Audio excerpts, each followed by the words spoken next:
The time is now 6:02, and I call this meeting of the Weslaco Independent School District Board of Trustees to order. Item number 2, establishment of a quorum. Let the record reflect that we have David Fuentes, Erasmo Lopez, Oscar Caballero, Patrick Kennedy, and Andrew Gonzalez. Absent today are Dr. Rivera and Isidoro Nieto. Item number 3, opening prayer. Dr. Canales.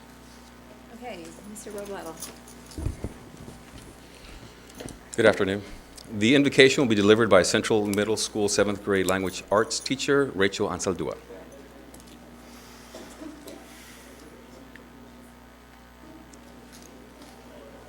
Good evening. Can I ask all of you to stand so we could say the prayer?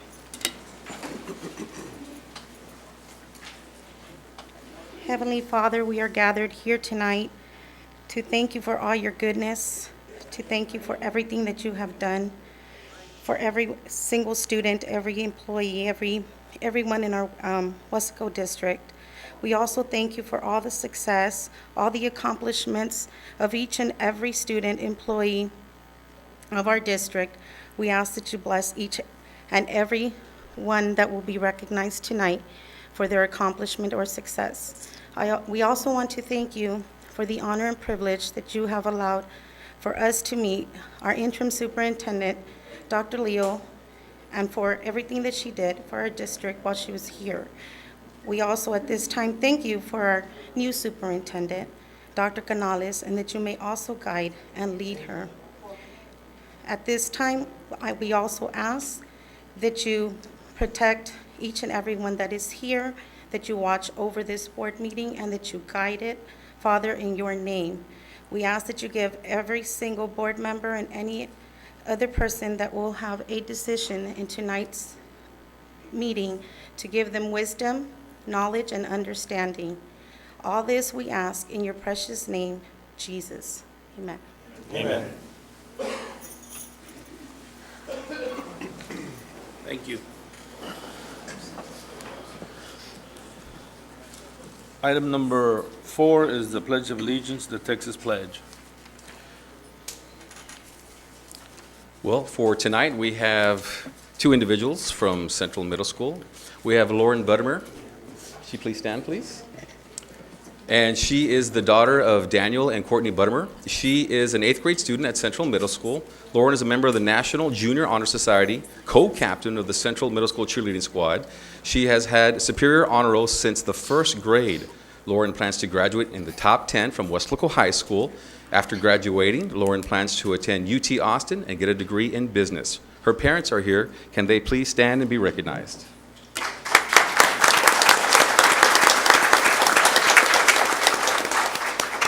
Also tonight, helping out with the pledge will be Danielle Silva. She is the daughter of Linda Silva and Ted Lucio, and she is an 8th grader. She is highly involved with extracurricular activities such as basketball, volleyball, track, and soccer. She also is the 2016-2017 Student Council President at Central Middle School. Danielle was recently named Miss Texas Onion Blossom. She enjoys helping others around her and has actually coordinated events for the less fortunate. Danielle plans to graduate in the top of her class and pursue a career as an attorney. Her parents are here. Can they please stand and be recognized?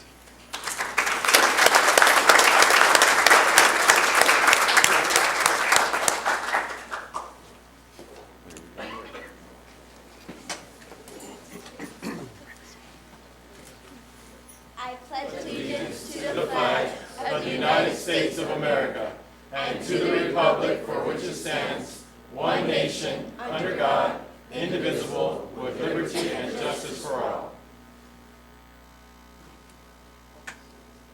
Honor the Texas flag. I pledge allegiance to thee, Texas, one state under God, one and indivisible. Mr. Thank you very Fuentes. much. Mr. Fuentes.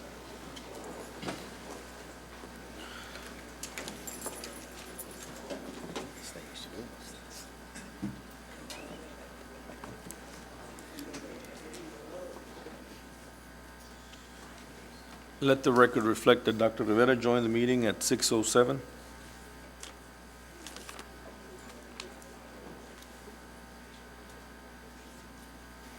Doctor. Item number 5, we have awards and recognitions. Okay. At this time, we would like to recognize the Weslaco East High School football team who won a bi-district championship, an area championship, and were regional finalists. Can they please come out?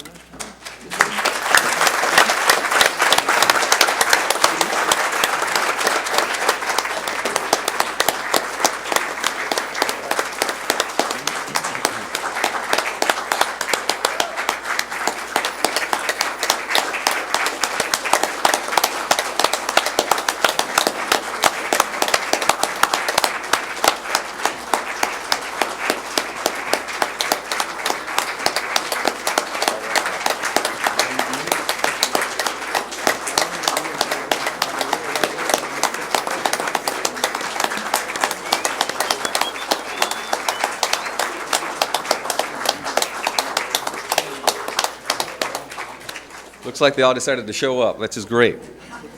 Now, despite being the smallest school in the toughest district in South Texas, the Wildcats made the playoffs for the 10th straight year. The Wildcats have an impressive 62 wins and 23 losses in the last 7 years. This also includes 3 district championships, 5 bi-district championships, 4 area championships, and 4 appearances in the regional playoffs.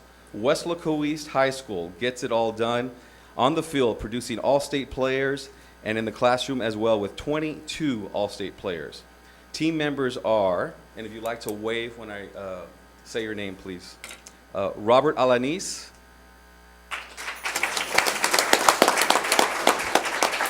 Jose Ramirez, Paulino Arevalo, Wilbert Gonzalez, Jaime Banuelos, A.C. Gonzalez, Joel Longoria, Chris De La Rosa, Joshua Zamora, Dimas Alvarez, Kenny Fajardo,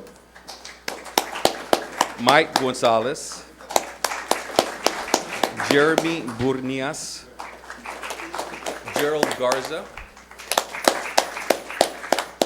Robert Vera, Ramiro Aguirre, Mark Escamilla, Ricky Cardoza, Eli Almaguer, Noah Fajardo, Enrique Avila, Isaac Garcia, Andres Garcia, Tyler Fajardo, Gustavo Munoz, Albert Vasquez, Hector Sainz, Mark Medrano, Derek Ibarra, Daniel Lerma, Sebastian Villarreal. Now, several players won distinction, earning all-district honorable mention, and they are Marcus Casares, Jesus Infante, Eric Gonzalez, Fabian Castro, Isaiah Gonzalez, Citlali Hernandez, Orlando Fuentes, Robert Torres, Richard Lefevre, Ryan Rodriguez, Mario Trevino, Luisa Aguirre, and Adrian Duran. Now, second team all-district honors were given to Armando Sainz, Freddy Gonzalez, Alvaro Medrano, Jacob Banda, and Fernando Garza. First team all-district honors were awarded to Jonathan Bulnes, J.C. Vargas, David DiCanini, Jesse Trevino. Now the 31-6A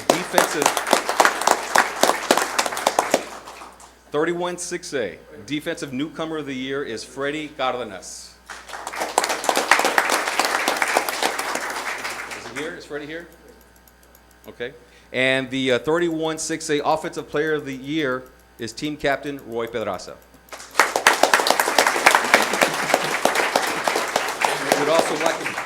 We'd like to recognize the coaches. Head coach Mike Burgett. Defensive coordinator Rene Guzman. Offensive coordinator Jesse Trevino. Special Teams Coordinator Ottaway Perryman. Noel Villarreal. Michael Brown. Mike Gonzalez. Josh Pedraza. Danny Salinas. Sergio Martinez. Raymond Martinez. Jeff Lefevre. Danny Salinas. Rolando Segura. The team trainers are Javi Banuelos, Tony Munoz, and Joanna Ruiz. And congratulations, they had an outstanding year. As everybody knows, they went to the third round of the playoffs once again, which is not something that is done every year. And they were one of 4 teams, I believe, that went to the third round of the playoffs. So congratulations, Coach.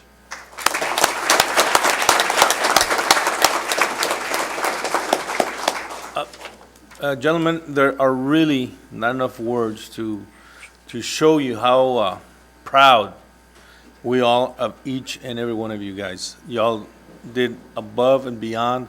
Your coaching staff did a great job. We're very proud of you. We wish you the best. And for those of you coming back, I know that next year, this coming season is going to be another great one. So we appreciate you. We thank you as the board, as the city of Weslaco, and as parents also. Before they move on, I want a good picture with their trophies and the coaches in the picture, if we can do that. Okay. Coach Burgett wants to say a few words, and then we'll take the photo. Sure. How does that sound? And then don't forget to recognize all the parents that are here in Yes, attendance. the parents are here. Can you please stand and be recognized?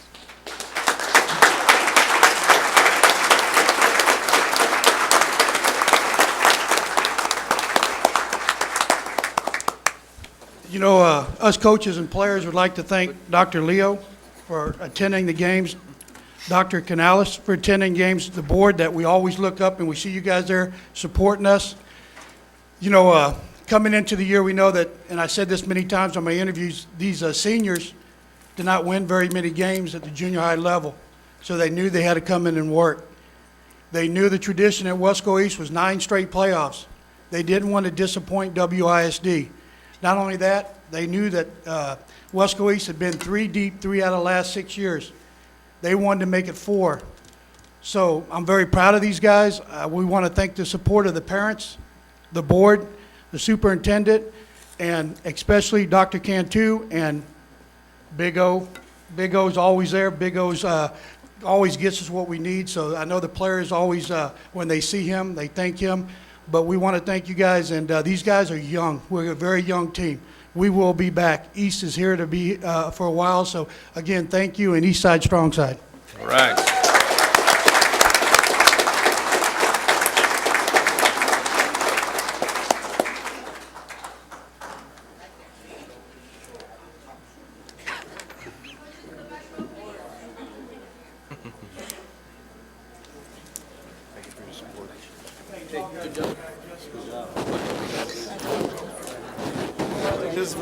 Good job, bro. Good job. Good luck. Hey, how you doing? Good. Nice to see you. Hey, how you doing? You're welcome. Congratulations. You're welcome. How you doing? Congrats. Congratulations, sir. You're welcome, sir. Good job, Coach. Coach Brown, good to see you again. How you doing? Good job. Yeah, great job. Congratulations. Fair man. Good job, sir. Congratulations again. Congratulations. Coach, congratulations. You're welcome.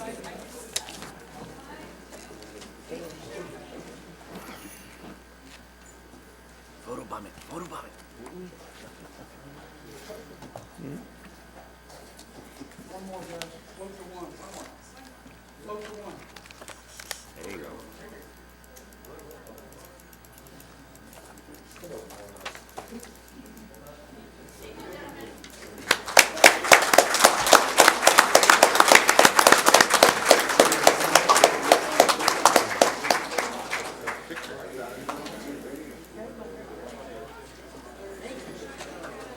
Young lady who was our kicker Coaches, we thank you and congratulate you on a great season again, once again this year. Thank you very much.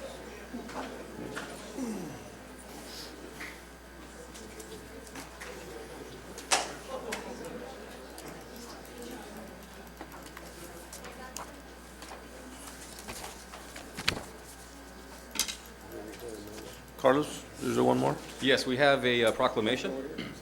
Okay, that's item number 6, proclamation for School Board Recognition Month, January 2017. All right, so we have a proclamation for School Board Recognition Month. Whereas the mission of the public schools is to meet the diverse educational needs of all children and empower them to become competent, productive contributors to a democratic society and an ever-changing world. And whereas local school board members are committed to children and believe that all children can be successful learners and that the best education is tailored to the individual needs of the child. Now, therefore, Dr. Priscilla Canales, Superintendent of Weslaco ISD, does hereby declare appreciation to the members of the Weslaco ISD School Board and proclaim the month of January 2017 as School Board Recognition Month. Thank you. Thank you. Okay. Would you like to say a few words, Doctor?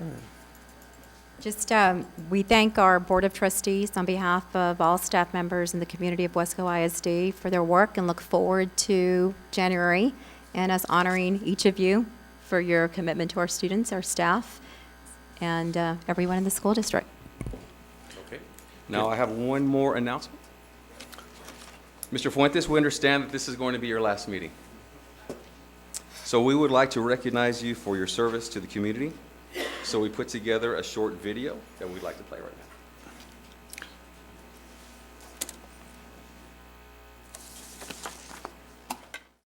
David L. Fuentes, in recognition of service to the Weslaco Independent School District. A big piece of the Weslaco ISD School Board is set to leave and move on to greener pastures. It will be a sad day for the district. Weslaco native David Fuentes has been the leader of the school board for much of the last 6 years. We'll continue to give you the infrastructure and human capacity. But his time with WISD comes to an end in December's board meeting. To get kids to learn, to smile. Fuentes will begin to serve as Precinct 1 Hidalgo County Commissioner starting in January. Being able to serve this community in this capacity has been a real blessing. It's been an honor for the community to believe in you. Raise your right hand. I, David Lee Fuentes. I, David Lee Fuentes. Fuentes put his hand up for service in May 2010. His experience as an accountant and business management, in addition to his educational background as a teacher and coach, was the perfect combination to make him school board president. Fuentes was a star athlete at Weslaco High School and went on to play football at Notre Dame. He was nominated and served as board president in 2 separate terms from 2011 to 2012 and 2014 to 2016. Being a presenter at many functions, he has given a lot of ideas to students and to staff members and to teachers, guiding them in the right direction. I would like to first thank the parents and the families being here tonight. And throughout the half-dozen years, Fuentes made a strong impact to all teachers, administrators, and students. Thank you for letting us be your representatives. Attending school district events was not just a duty, it was something he genuinely cared about. Interest of all our children. Anytime that you get to go to a function where kids are celebrated, it's always a special thing. What the impact might be financially. But there's also the difficult task of handling concerns, doing what's best for the district, and making tough decisions. And how Fuentes was able to keep things in order and maintain the continuity of the board is something that will be missed. His calmness, his collectedness shows in our meetings, and we're able to run smoother meetings, I think, just because of how he runs it. He's given a lot to our community. He has given a lot to our kids, our staffing. So in that aspect, he will be missed. He's going to be a great loss because he has a lot of qualities that make him into that leader that you want to have in any given situation. Not enough can be said about David Fuentes and what he brought to this board while he was here. I mean, it was a learning experience, to say the least, for myself and the rest of our board members. Brought us all together, kept us together, and he will be missed. The ride is over, but Fuentes feels good knowing he poured everything he could to provide Weslaco ISD the best sources for the district. I don't know what else to say. I mean, it's just such a special time in my life. And looking back, I'm going to miss it tremendously. For KWES TV, I'm Mike Gonzalez. It's been an absolute pleasure being on this board and serving this community in this capacity.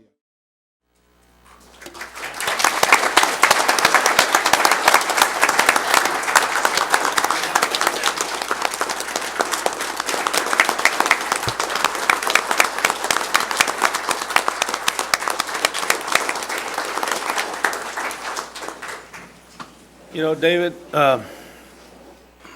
you left some big shoes for me to fill here, and I'll do my best and I'll work hard.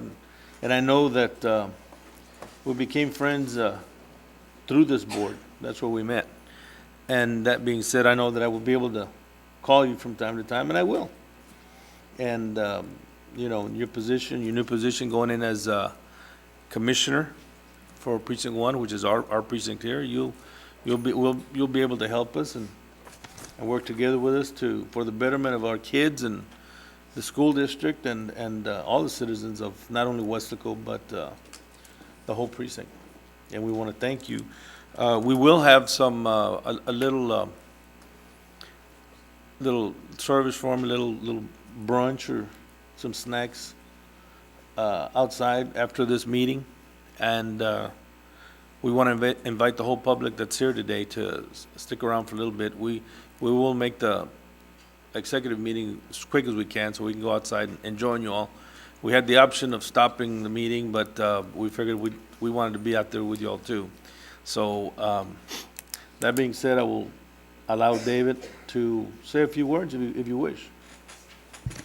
Well, I'm extremely embarrassed. I'm sorry I wasn't prepared for that.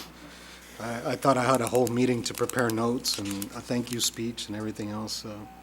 I'm overwhelmed because I've only been here for 6 years, and many people have dedicated their lives to this district and have done so much more than I ever did in my time here. But for me, this is an extremely special place because I've spent my whole life around here. You know, my parents were going to come a little bit later on towards the end of the meeting, but I owe them everything when it comes to what education really means to me and to my family.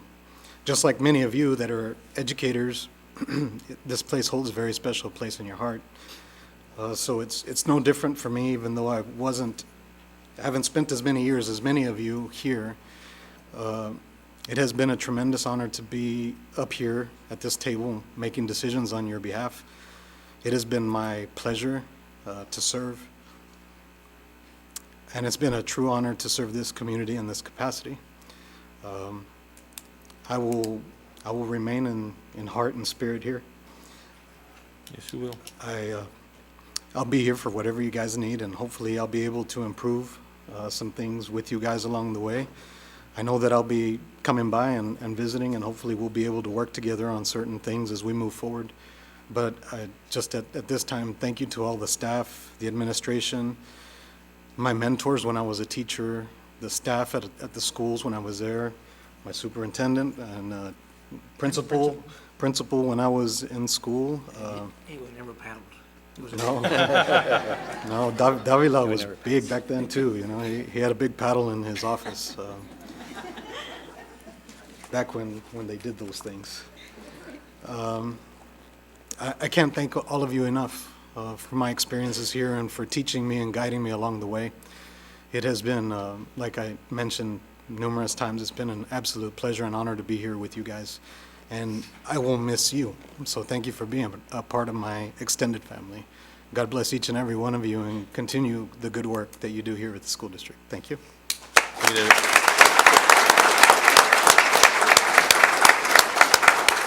I don't know if anybody else would like to say a few words to David or while we're here. A thank you would be nice. Well, if I go anywhere past a thank you, I might cry. But Dave, thank you. Obviously, everybody knows here, he's my cousin. I will miss him. His dedication, his love for all of you, you've seen it in 6 years. So to that, thank you, David.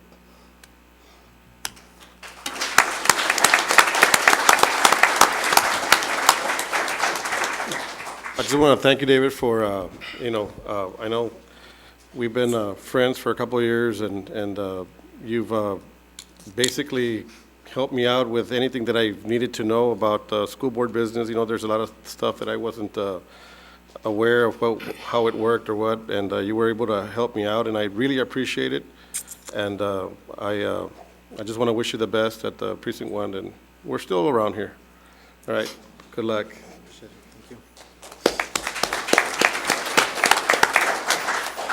We haven't had the chance to work together very often, but I just want to say thanks for your service for the past 6 years, and best of luck at the county level. Thank you. You're welcome.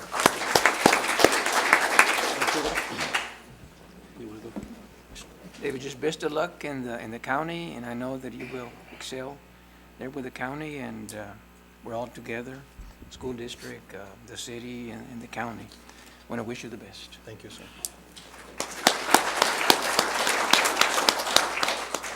I've known David ever since he was a freshman football player, actually, at high school. And the leadership qualities that he had back then, he took him to college, and then he came back to teach and coach, and he was highly successful. And now as Hidalgo County Commissioner, I believe and I know that he will do an excellent job going and being the county commissioner. All those qualities that he has is just the qualities of a great leader. So David, appreciate it. Thank you. You know, David, one final thing that I want to say to you is thank you for coming back. You know, as educators and teachers and principals sitting out in the audience, and I've heard several of y'all say, you know, go out there, get your education, get your job, and then come back and help your community. You, David, did exactly that. You know, with your education, with all your knowledge that you have, I know that you could really be anywhere in this world and succeed and will succeed. But thank you for being here with us and helping the whole community and the lower Rio Grande Valley, because that's basically what you're going to be doing. Thank you very much.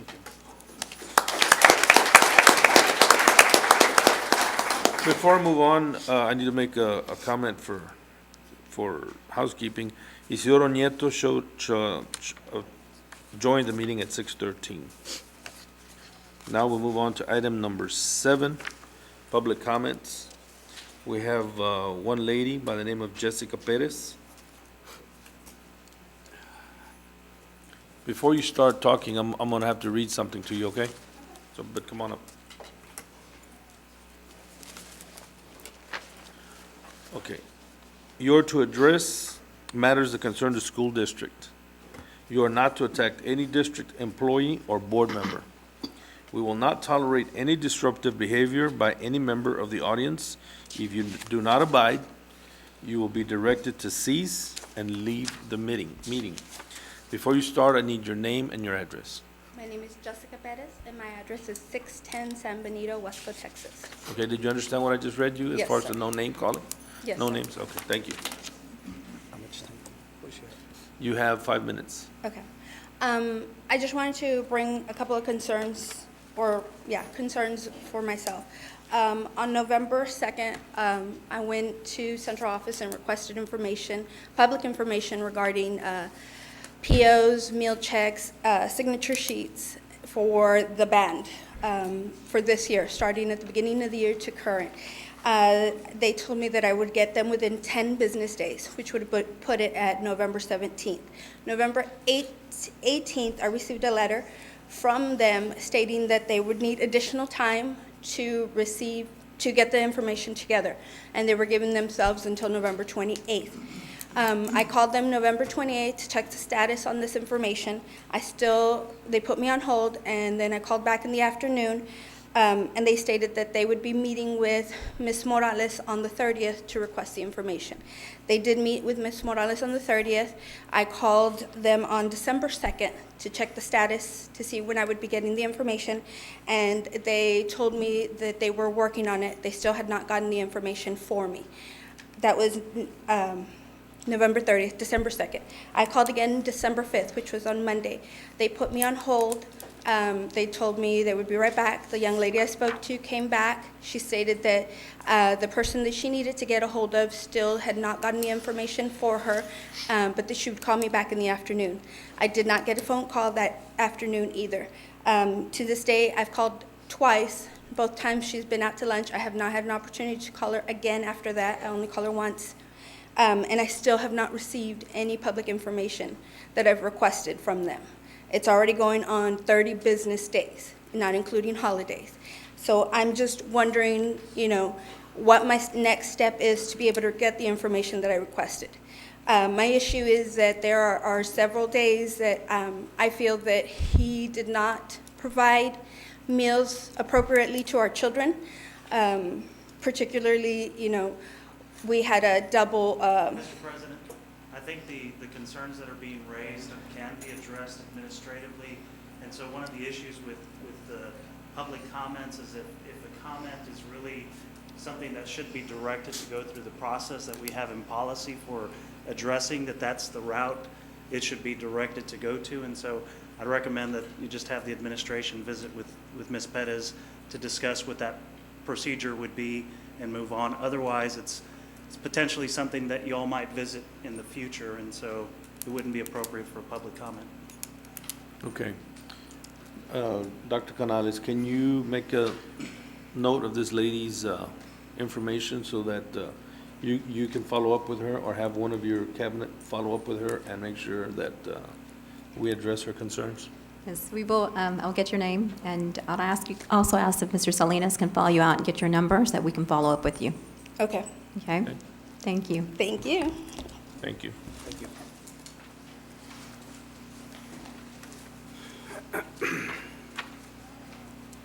Item number 8, Superintendent's Report. Dr. Canales. Okay, good evening. Beginning with the Superintendent's Report, the first part of the report has to do with enrollment. And I'll wait for the slides to show. Okay, they're up. What you have before you, what you see before you is a 16-week enrollment comparison, last school year to this school year. As you can notice, we have a lot of red, which means we have declining enrollment, or we have decreases in enrollment from the previous year at this time. We do have 1, 2, 3, 4, 5 with increased enrollment that's shown in black, for a grand total of 469 difference in enrollment to the negative. So last year we were at 17,917. This year we're at 17,448. If you'll turn to the next slide.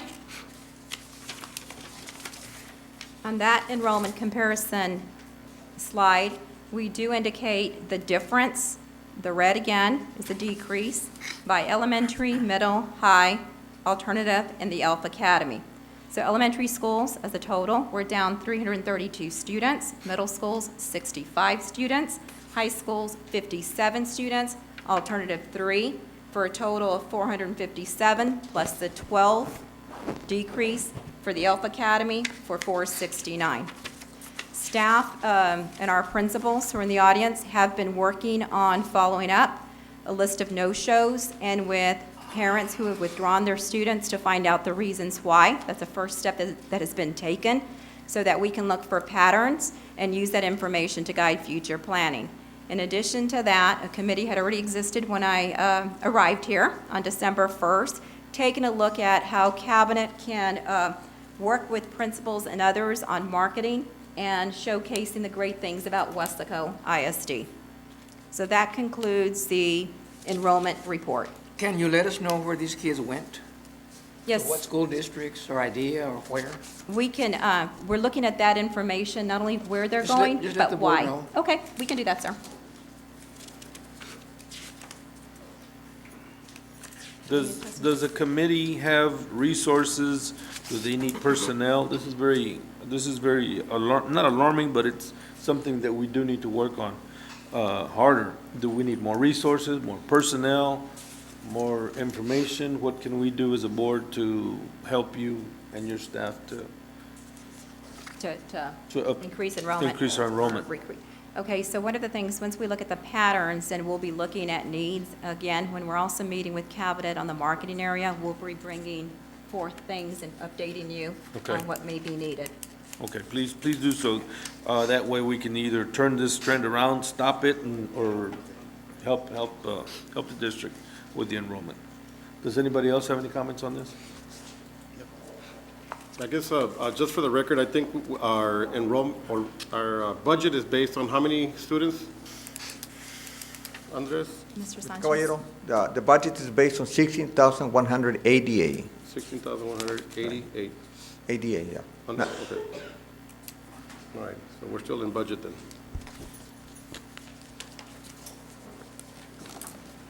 Okay, for the second part of the report, I'm going to ask Mr. De La Rosa, and the topic is insurance. Good evening, Mr. President, Dr. Canales, members of the board. This is the usual insurance presentation that we present every month. However, since we did finish the first quarter of the year, I did include some extensive information for your review. As far as the medical claims go, last year from this time we spent $2.6 million. Versus this year, from September through November, it's a little bit more. It was $3.3 million approximately. As you can see, we did have a very heavy month in November. This is due to the fact that we have finished our run-out year for the 15-16 plan year, and all of the claims that were pending, and these were pretty catastrophic claims, have been processed and paid. And as you can see, we're still pending about $440,000 in stop-loss reimbursement. So of course, that amount is taken, subtracted from what we actually paid, so we have a total of $3.3 million in claims for these, for the first quarter of the month. Just to kind of, we always talk a lot about claims and you know, expenditures. This is a specific excess report. As you can see, there's approximately 43 members on this report that the plan has expended in excess of $50,000 for the 15-16 plan year. As we've been discussing throughout the previous months, that we were spending a little bit more than what we had budgeted for. But this kind of gives shows actually where the money's going, where the claim's going. Now, these are individuals that have suffered some catastrophic medical issues, and at the end of the day, we take care of our people and we provide the best benefits possible. So this is just kind of our specific excess report. Excuse me. Finally, the top 10 providers. I know that we do present this every quarter.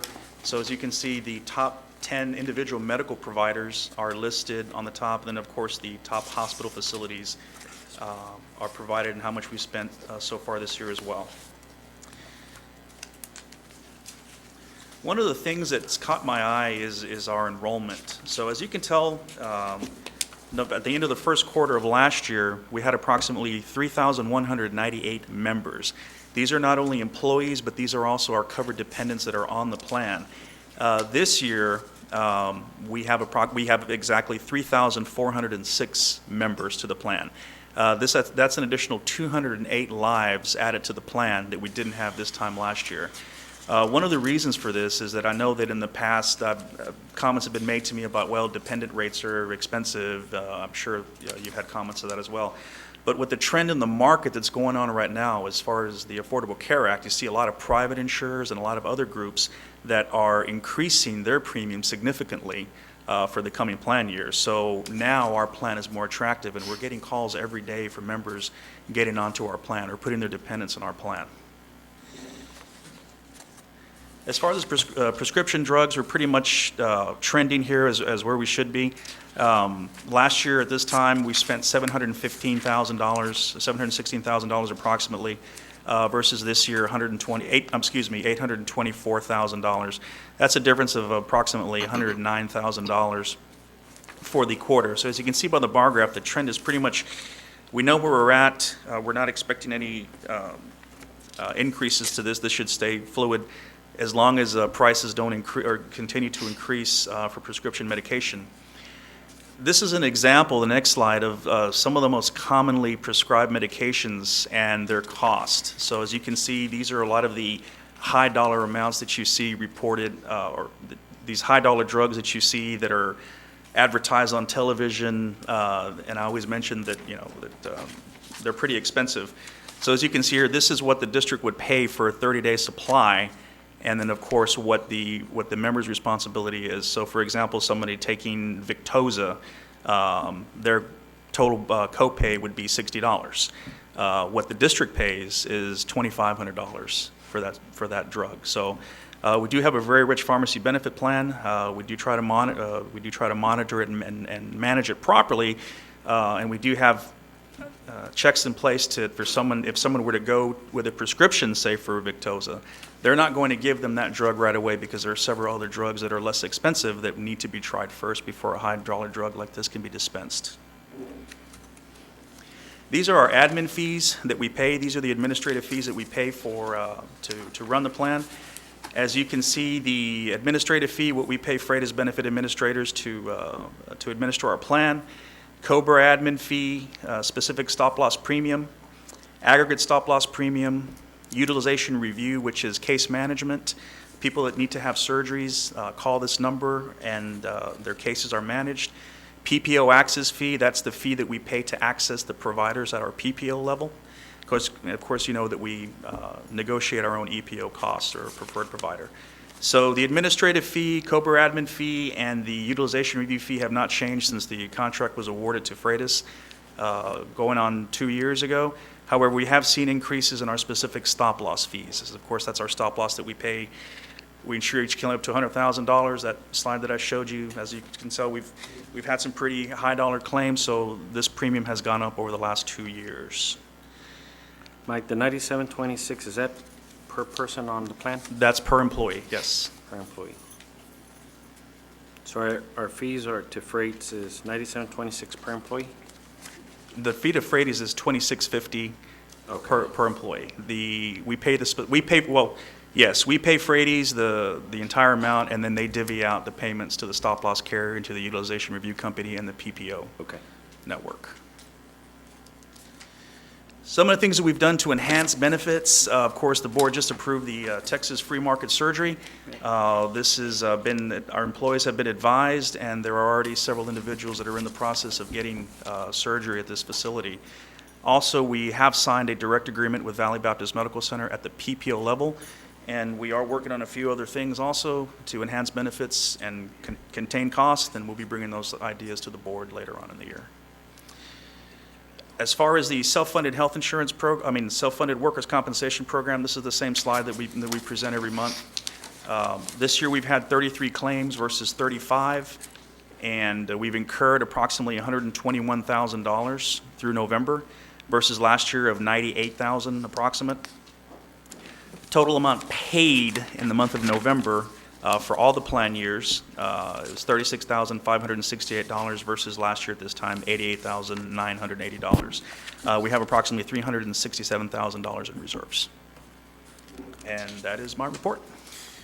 Mike, going back to health insurance, change of president, anything that you have heard or anything that that is coming down that this board needs to be prepared for maybe cheaper or lower rate insurance, or which I doubt, or any new regulations that are coming that will Right affect now, us? Mr. Lopez, at this point in time, I know the president-elect campaign on a total repeal of Obamacare. However, now they're just talking about certain aspects of it, but certainly whatever comes up, I will keep the board informed. Okay, please do. Yes, sir. I know that there's, whether there will be or not, I don't know.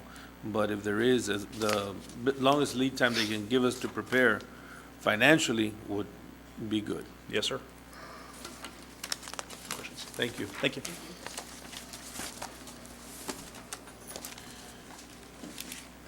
Okay, moving on to item number 9, consent agenda.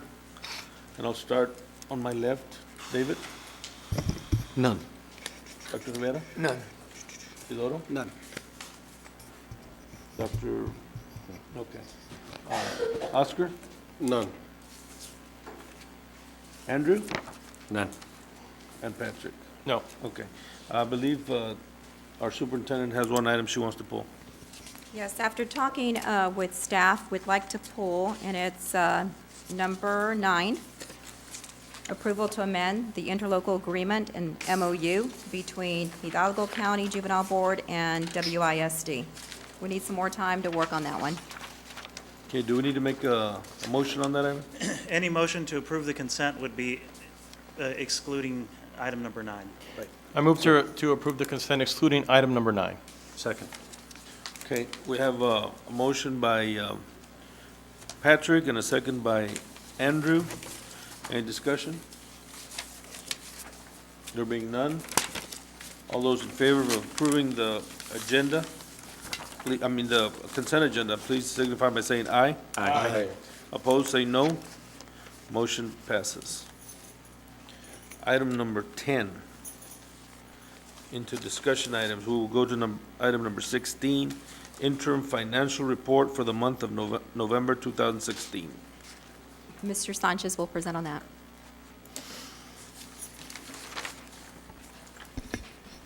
Mr. Lopez, Dr. Canales, members of the board. I will cover the financial report as of November 30. And on the general fund, for local sources, local revenues, we had budgeted almost $25 million. We have received $1,286,000, which is equal to 5.15% of the budget. On state revenues, we budgeted $129 million. We have received $37,448,000, which is equivalent to 29%.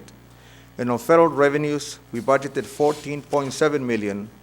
And through November 30, we had received $3,020,000. That is equal to 20.46%. Total revenues budgeted is $168,897,000. We have received $41,755,000, which is equivalent to 24.7%. On expenditures of all the functions together, the budget is $170 million, rounded. The actual expenditures and encumbrances, which is the purchase orders, through November 30, is $37,887,000, which is equivalent to 22.29%. Through November 30, which is 1/4 of the year, you could say that we are at 25% of the budget. So the expenditures at 22.29% is below the mark through November 30. And the revenues were right below a little bit. On the local revenues, most of the amount listed as local is property taxes. That amount is included in a couple of days that we hadn't received when we prepared the financial statements. So it's a little bit more through November, but I'll give you better information when I get to the tax collections, the next item. Put in the update. Okay, well, it's on the next item. It is? Okay. Yes. Any questions? Andres, your fund balance estimated shows 40 million. Yes, sir. But that's not what you have. Your rainy day fund is on this page right here? Yes. You don't have this to spend. No, well, no, that is, this Yeah. amount, 40 million, Dr. Rivera, the fund balance is 17 million. Right. That amount that we have for facilities for other needs, and fund balance Right. for But you carryover. don't, well, we don't have 40 million. No, What you that's have included. here is what's on this page. Right, that is available, local funds for facilities for other needs. This amount listed includes I understand. state camp and other funds like I that. understand. It's just kind of misleading when you see 40 million there. You don't really have that. Oh. Okay. Go ahead. But this 60 million, you can use it for anything, for construction or other needs. Or other needs, as- right, yes. That arise as the district. You might want computers or something else, something breaks. So this is the money that you have, your rainy day fund. That the board can direct on Right. how we use them. Okay. Yeah, I had submitted to the board a revised list of some revision that we had done, and it should be included there too. Okay. Any questions from the board? So far, you're on task on your budget. You feel there's no functions there that look like they're going to go into the red? Not right now. Not even 36? No, it's too early to tell. Maybe there's April or May as we come in close on the year and the need they have. Supplies, Play games, things like that. principal schools have supplies enough? I think they have enough, and they haven't contacted me that they're short on something. Okay. But if they do, we work with them, and see what we can do to help them. The only one that we were in the red was health insurance, right? We had to put more funds this year. Well, and that comes up in the other report, yes. There's a deficit on the health insurance fund. Correct. And there's an amount listed on the worksheet that we will need to transfer 1.1 million to the health insurance fund. Correct. The self-insure fund, yes. But I'll bring that agenda item in January to the board. Okay. Dr. Canales, seeing that we have $16 million for what do you call it, rainy day? No, well, it's. For construction. They call it rainy day and different things.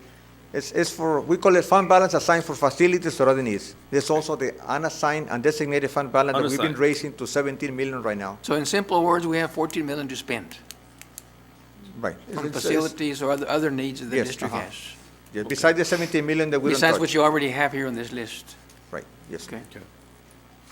Well, what I would like to say is that if Dr. Canales, you see anything that's needed for curriculum or anything for our schools or principals moving forward, make sure that you bring it to the board. Okay. We're good to go. Go ahead, Andres. Do You're you have done? any other questions? So far, good job. Good job. Thank you. Thank you. Now, that's just a discussion item, is that correct? Yes, sir. Okay. Moving on to item number 17, acknowledgement of Hidalgo County Tax Office collection report for November 2016, current and delinquent taxes. Yes. I left a hard copy of the report there on your desk. Yes. Through November 30, and this is the report that we got from the tax office around 3 o'clock on Friday. That's why it was not on your agenda package. On the current taxes, the collection through November 30 is $1,831,196, which represents 7.52% of the tax levy, and that's the 2016-17 year. Compared to the prior year, the 15-16 year, it was only 5.32, so there are 2.2% higher collections through November 30 on current taxes. Who paid the current taxes so early? Usually it's November, December, and January. Who's the one that paid? I don't know, sir. But a few people probably had a chance, so I don't know, any mortgage company did it. Usually they pay it in beginning early December. Right, But December, there were some January. collections already. Also, on the delinquent taxes, which is the prior year levies, there was a 4.4 balance beginning the year. They have collected 307,127, which represents 7.09% of collections. The prior year was 8.66, so there is 1.57% less collections on delinquent taxes compared to last year. That's all I have in this report, unless the board has any questions. The 1.57, is that normal or is something going on? That one varies. Usually they're lower than the previous year. And as the year comes up, people start paying taxes before the end of the year because they want to claim them on the tax return. Or in January, before they go on, the current taxes, before they go on delinquent, so January 31st, they pay them to avoid the penalties. So December and January are always the heaviest collection, and that's what Dr. Rivera was making reference to. The 1.57 is equal to how much in dollars? More or less? Let me see. About 60,000 less compared to the previous year. Okay. And how does that affect the district? That doesn't affect us right now, because this is the collection that they have. We usually budget we try to collect 27%, we only budget 20. Okay. So if it's lower, doesn't affect us. And right now, Okay, so like we're I said, still in, so far, we're in target, yes. we're okay in the black. Okay. Any questions for the board? Is that it? Yeah. Yes. Any questions? Thank you. Thank you. That also a discussion item. We will move on to item number 18, announcement of continuing education credit for school board members. Dr. Canales. Okay, board members, annually, we're supposed to report the number of continuing education credit for board members. So it's a requirement So listed below, we have different types of training required by the State Board of Education of Trustees. So at this point, I'd like to report the hours by trustees. Okay. Okay, so Mr. Caballero, Oscar Caballero, for Tier 1, it's an NA. For Tier 2, pending. Tier 3, that's 23 hours for a total of 23 hours. For Mr. David Fuentes, Tier 1 NA, Tier 2 for teamwork pending, Tier 3 continuing at hours, 17 for a total of 17. For Mr. Andrew Gonzalez, again, Tier 1 NA, Tier 2 on teamwork pending, discretionary continuing education, 22.5 hours for a total of 22.5. For Mr. Erasmo Lopez, NA on Tier 1, pending on Tier 2, 9 hours for discretionary continuing education, and a total of 9. For Mr. Kennedy, he's new. We will be conducting an orientation this week for him as required of the 3 hours on December the 15th. So he has 0 right now. But he, Oh, right to the core. because you're brand new. Welcome, we're glad to have you. For Isidoro Nieto, again, Tier 1 is NA, pending for Tier 2 teamwork, 13.5 Tier 3, continuing ed hours for a total of 13.5. And then for Dr. Richard Rivera, NA on Tier 1, Tier 2 pending, and that's 35.50 for discretionary continuing education hours for a total of 35.5. Again, the team building session, we have worked to schedule that on January the 14th. That is a Saturday from 9 to 3. It includes some goal setting where we will meet those hours. It was delayed a little bit due to the transition and the new superintendent, me coming on board. So we'll be holding that in January, again, January 14th, to make sure that we're caught up with that one. Okay. Again, on the hours, Dr. Canales, as you mentioned, and not that I want to make Patrick look bad, but he's fine.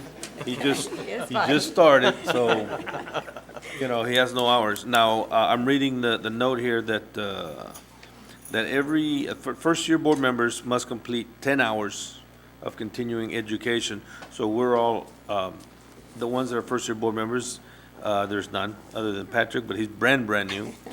And experienced board members must complete 5 additional hours on an annual basis, which puts us all as okay. Is that correct? And we'll be caught up on January the 14th, yes. Okay. All right, thank you. Now moving on to item number 11, discussion and possible action items.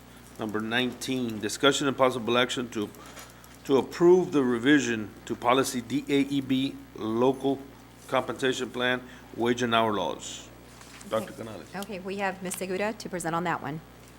Good evening, members of the board. Dr. Canales. This item was submitted for your consideration to approve the revision to the current district policy DEAB logo, which was attached. And these are the policies pertaining to our wage and hour laws. In coordinating with staff in the implementation of our district digital time clock system, that is the fingerprint sign in and out system, we kind of came across that our current policy states that we define the work week a little bit different from what we would like to define it. We would like to kind of coordinate with the standard calendar, Sunday to Saturday. Yes, correct, Sunday to Saturday. And so therefore, we're asking for your consideration to make this revision. That way, our practices will kind of go in alignment with our district policy. I'll make the motion. Thank you. Second. Thank you. Okay, we have a motion by Dr. Rivera and a second by Andrew. Any discussion? There being none, all those in favor signify so by saying aye. Aye. Opposed, say no. Motion carries. Item number 20, discussion and possible action to approve the revision to policy FL local student records. Dr. Canales.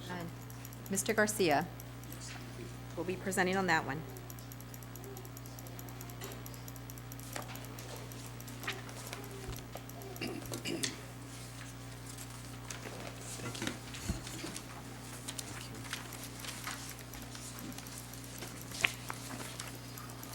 Thank you, Dr. Canales. Good evening, members of the board. Dr. Canales, I am bringing this, we're bringing this revised policy for your approval. This is policy FL Local, which deals with student records. As you know, education is getting very competitive. We have institutions that are coming, asking for public records for student information. And in order to prevent that, we are bringing this policy for your approval. If you look at the policy, what I provided you with, and I apologize, the one that you had in your packet was, there were some typos, so we wanted to make sure that you had the exact information that is going to be approved, should you approve it. So this information that we submitted to TASB was returned to us with some minor recommendations. If you look at the directory information that TASB recommended, it says directory information for district students has been classified into two separate categories. So we're being very specific as to what information we are going to give out to whom. So item number 1 says items for use only for school-sponsored purposes and items for all other purposes. And if you look at the description, for school-sponsored purposes, let's say that an elementary school wants some information about some of their students who are at the high school, then that information can be provided. That's a very specific example. And it says on there, the information that we can provide is the name, address, telephone listing, electronic email, et cetera, et cetera. But for all other purposes, directory information shall only include the student name. Okay, so we're bringing this to request your approval. This is the policy, right? Yes, sir. The one we already have. The only changes are the ones in red? Yes, sir. Okay. The changes are the one in blue, sir. And the red includes the deletion, The red right? was the ones that was in place. That was the one that was in place. The ones in the back. Yes, sir. And then the one in blue is what we are recommending. So the agenda item is to approve the changes. Yes, sir. And My understand. This has all been run through TASB? Yes, sir. And they're the ones that sent Yes, you sir. back the corrections, and that's what we're doing. That's correct, sir. My understanding is this making the student information more private. Is that right? Exactly.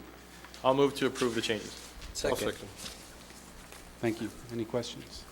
And this is just kind of, because before we used to give out phone numbers and addresses and all that information on all the students. That's correct. So I guess for our competition or competitors, other schools, districts, charter schools, they could come and request it, and once we pass this, they can no longer get addresses or phone numbers, just basically names, so that is it. That's correct. Oscar, hold on, we have a motion, let's move on, and then we can. Oh, okay, I'm sorry. We can ask questions. Okay, we have a motion by Patrick Kennedy and a second by Oscar Caballero. Any discussion? Oh, I already told you what I wanted. Yes, Mr. Caballero, and basically, the other districts, including charter schools, that's what they're doing, because they don't want us to go and recruit their students as well. So we're just jumping on the bandwagon and making sure that they are not out here trying to recruit our students as well. So we're limiting the information that we provide for them. Well, good. On our Good. students. Well, that's going to be one of the ways we can battle, I guess, our other charter schools that are. Exactly. Our numbers keep going down, so Right. good job. Yep. Thank you. Anybody else? Okay. Thank you. Again, we had a motion by Patrick and a second by Oscar. All those in favor signify so by saying aye. Aye. Opposed, say no. Motion carries.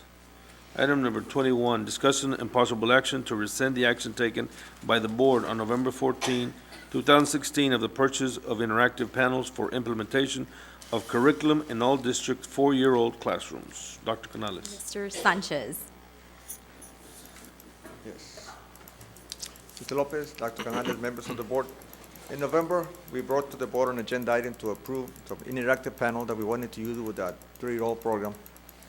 And when we presented the quotes, we recommended the one we thought was the one we wanted. And while we contacted the company to make the purchase, we realized that the quote they had given us was not correct. They were not providing what we specified. So we recommended that the board rescind the approval we did last month so we can order the correct ones. So move. Second.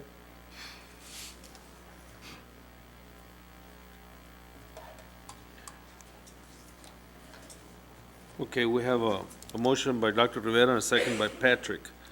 Any discussion? I have a question. Yes, sir. Okay, you're canceling an order. We haven't made the order, but. You had not made the order. No, we You haven't. just- No, we haven't. you just Canceling the thought- approval, that's all. Okay, perfect. So there's no obligations, Ivan? Nothing? Nothing has been incurred. All right. Anybody else? Okay, that being said, all those in favor of rescinding the motion of the board on November 14, 2016 to purchase the interactive panel for implementation curriculum in all district four-year-old classrooms signify so by saying aye. Aye. Opposed, say no. Motion carries. Okay, item number 22, discussion and possible action to approve purchase of interactive panels for implementation of curriculum in all districts four-year-old classroom. Yes, this is follow-up to the. Now we're buying. previous- Yes, we're considering the same three vendors that we had contacted last time. We looked at, we have recommended the lowest vendor, lowest bid. Since that's not the one we want, we went to the second lower bidder. And that company is not an approved vendor. Since we did not go out for actual proposals that you advertise on the paper, we contacted vendors that are approved to purchase in co-op that the district belongs to. The second company was not an approved vendor with any co-ops, so we could not make the purchase from them. So we went to the third one, which is Audio Video Aids, Inc. It's a company, audiovisual company, it's approved vendor, and we're recommending that we buy them from them at a cost of $173,543. That's $18,000 more than we originally had requested approval for. But this is a vendor that is in compliance with the bidding law and provide the table that we want, interactive panels that we want. And it's budgeted. Yes, we have it. It's part of the grant that we got from TA. So you want the motion? A motion to I'll approve. make the that. motion. Second. $18,000 more, you said, right? 18,000, yes. The last time. Okay, we have a Compared to last. motion by Dr. Rivera and a second by Isidoro Nieto. Any discussion? I think that the reason that they think it's been chosen is because it's on the buy board, is that right? It's one of And the that- vendors, yes. And that allows us to bypass bidding procedures? They are going out to bid officially, right. And it's- Advertise on the paper, waiting 2 weeks to open and bring it back to the board and stuff like that. yes. If we waited 2 weeks to see if we could get, because this is 18,000 more, would it cost the district any money? Oh, we wait. But what I mean is, we're spending $18,000 more than we initially wanted to spend, right? Yes, sir. So if we did the request for proposals and didn't buy the one using the buy board, would it cost the district money to wait those 2 weeks? No, we'll probably save 13 instead of the 18 because we go with the second lowest if they submit a bid. But we were trying to get it going with the project. Because by the time, if we advertise, we'll probably have to come back to the board till February because of the time between now and January is too tight. We'll have to wait till February. And by that time, if we order them, we're going to get them till March. We're going to delay the purchase and the implementation of the curriculum with our children sooner as much as we want it. Because we have the grant that we have an ending at the end of the year with TA to spend the money. Well, do we risk losing the grant if we don't make the purchasing? We might.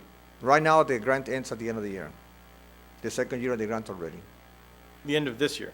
Yes. Yes. So 2017, the grant expires? Yes, sir. Unless they extend it, we don't know right now. Do we currently have a curriculum for the four-year-olds? We do? Yes, we do. And it's part of the pre-K grant, so it's Ms. Benya and Ms. Peterson. We need the boards are, they actually tilt, so the students can come up and be around them.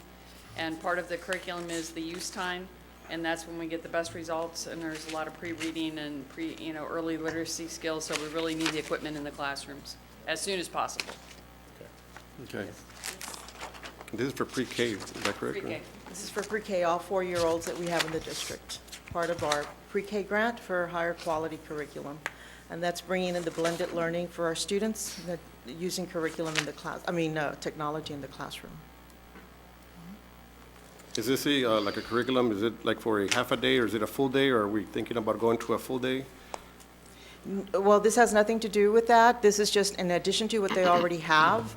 In other words, whatever they're studying, this would be interactive activities, this would be interactive games and whatnot for them to work with, and stations.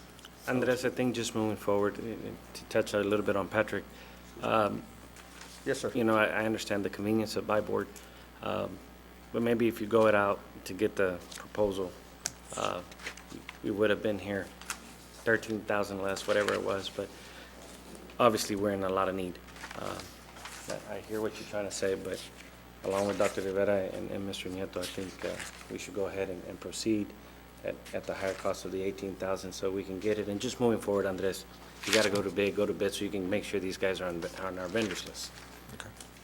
Okay, Joel, before we vote, just to clarify, the money that we'll spend for this is coming from a federal grant, right? It's This is yeah, not they came to the taxpayer state. money. Yes, correct. Okay, so we're not surrendering $18,000 of the people's hard-earned cash, right? No. You could say that, yes. Okay, and if we don't spend it, we lose it, right? Yes, because of the grant. Under those conditions, I would feel comfortable voting for it. If it was otherwise, I would not, but given the fact that it's federal money, I'm okay. I would like to further clarify, the difference in the funding, the $18,000, the company that bid so low the first time is because they were bidding on a wrong stand. That is why you have the difference. So if that company had come back and bid the correct, for the correct electrical stand, because it moves up and down and it lies as a table, and then each child can go around the table. We can have 4, and they each have their own screen to work with. Their bid would have been like $180,000. So we're really not saving the $18,000. Does that make sense? That Because does, they but- had a wrong bid. Well, that does, but the second highest was still 13,000, that was the correct bid, right? Yes, but yeah, they're not approved. Okay. Okay, the motion, is that all discussion? Good. We have a motion by Dr. Rivera and a second by Mr. Nieto on the possible action to approve purchase of interactive panels for implementation of curriculum in all district 4-year-old classrooms. All those in favor signify so by saying aye. Aye. Aye. And opposed, say no. Motion carries. Item number 23, discussion and possible action for the board to consider approval of annual financial and compliance audit review for the fiscal year ended August 31st, 2016. Dr. Canales? Okay, we have Mr. Sanchez who will introduce. Yeah, we have with us Mr. Noel Garza, CPA, the auditor that conducted our audit. I left for the board a copy of the audit. Yes. There it is. Mr. Garza, before you proceed, I just want to make sure that we don't have that conflict of interest that we anticipated we might have. Do not. Do not. Okay, thank you.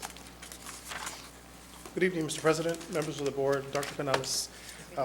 For the record, my name is Noel Garza. I'm the principal of Noel Garza CPA PC, who was, you all graciously hired to conduct the audit for the fiscal year ended August 31st, 2018. And I'm here to present the results of that audit to you. And I believe you do have a package that includes the financial information. Just briefly, I'll cover a few points that will, just to highlight a few items for you, that the most items that we consider to be most significant. First off, on page 2 of the report, this is our audit opinion. And to put it in simple terms, the last paragraph of this report indicates that we are issuing an unmodified opinion, which is the highest opinion that you can render, which basically means that we felt very comfortable with the financial condition of the district, internal controls that the district utilizes, and are very comfortable with the financial statements as they're presented, and we do feel that this is a fair representation of the financial statements as of August 31st of 2016. I'll quickly point out some items to you. On page 13 of your report, I'll point out there's some financial figures here that I'd like to cover with you. The first column is your general fund, and just as a reminder, your general fund is the fund from which the majority of all expenditures and funding is generated for the district to operate the schools with. In that first column, it says your balance sheet. You had different items on here: assets, liabilities, deferred inflows, and then fund balance. I'll just point out briefly that your total assets ended the year in the general fund at $59.3 million. Your total liabilities at $9.1 million, and then the last number on that page, or the one above, is your fund balances. And of course, that's the number that there's a lot of interest in. And of course, you ended the year at $46.2 million in fund balance. The other columns over to the right are the other funds that also contribute to the operation of the district. The second column is your debt service fund, and then you have other funds, which is a combination of all other funds that operate within the district, and I can briefly point those out to you later. And then, of course, the last column is the total governmental funds that, the total governmental funds, which is a summation of all those presented. On the fund balance, the items that on the general fund that I would point out to you, of the 46.2 million, 17 million is unassigned, undesignated, which means the district, the school board has discretion at its use, and this is what is sometimes called rainy day fund, discretionary funds, that the board can utilize in a manner in which it sees fit. 19.4 million has been designated for construction. 7.3 is restricted for grants, and prepaid has 1.5 and 847 in prepaid inventories. So these are all components of the 46 million, and so there's some of it which is restricted and some of it which is not. On page 15. So, question. Yes, You sir. said that 19.48 was for construction? That's correct. So the other 17 million is for rainy day fund? That's correct. So the 19 million is for construction? That's what you all have designated as construction funds. Okay. Yes, sir. Okay. On page 15, this is your statement of revenues, expenditures, and changes in fund balance, or in simpler terms, is similar to an income statement. First, again, your first column is your general fund, and I'll just point out to you that the district received $174 million in revenue from local, state, and federal sources. With the bulk of it, you'll notice there, the state programs of $134 million. The expenditures are listed below, of course, with the instructional category receiving the highest amount of allocation of funds at $84 million, and the others are listed there below with a total of $158 million in total expenditures. Further down, there was a transfer of 5.7 million, 4.5 of which was transferred to the debt service fund to pay the existing debt that the district carries. If you recall, several years ago, the district chose to move some of the tax collections over to the M&O fund in order to maximize state funding. So as a result, every year now you transfer funds from the M&O to the INS in order to meet your debt service obligations. So 4.5 of that, 5.7 went to service the debt, and then 1.2 went to construction funds. And so as a result, there was a net excess of 10.2 million, and which resulted in the $46.2 million in total fund balance. And the other columns also show some of the other funds that, with their fund balances also. On page 17, this is your budgetary comparison. And so on this schedule, the first column is your original budget for the general fund. Your second column is your final budget. As you know, throughout the year, the administration will prepare budget amendments and present them to you for approval as the need arises for movement of funds, increase of budgets to meet the curriculum and other expenditures that are needed for the district. And so they'll present those to you. And so those summarized in this final column is a culmination of all the amendments that were presented throughout the year and approved by yourselves. So the original budget for revenue was 164 million. The final was 174, and the revenue actually came in at $174 million in the general fund. And you'll notice the expenditures also have their original, final, and amended. What I would point out here is that your final amended budget for the expenditures did not all come to fruition, so therefore that resulted in some savings. There was a projected need or projected budget increases that were made, but they did not all materialize for various reasons, and so therefore that helped to contribute to the excess fund, the increase in fund balance, because not all the funds were expended. And so you'll see those in the different categories as well. On page 19, this is the income statement for the proprietary funds, which Mr. Sanchez referred to earlier. I point this one out to you because you're very aware of it, but this is your proprietary funds, which include your self-funded insurance. And that first column there highlights your total revenues collected for your insurances, and then the expenditures, and then the resulting deficit fund balance or deficit net position which then you've all have already discussed having to transfer funds from the general fund to help cover that deficit. And I think other steps have been taken in the current year to help remedy this so it doesn't continue.